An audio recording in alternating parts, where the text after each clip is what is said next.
Hello guys, চলে এলাম সাজতে পার্লারে। কেমন লাগছে দেখো, শুধু শাড়িটাই পরা হয়েছে।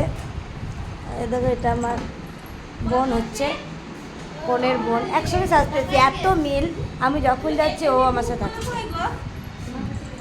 এটা দিদি, আমাদের গ্রামের প্রাইমারি টিচার। সব একসঙ্গে সাজছি কিন্তু। আর সব বাইকে দিচ্ছি দাদা।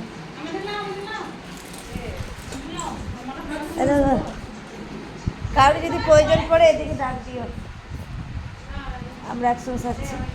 কোন পার্লার বলতে হবে এটা, সে দিদিকে দেখেন দিন।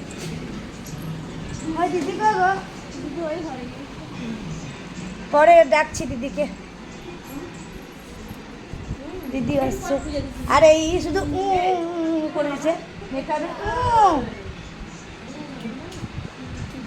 আমাকে।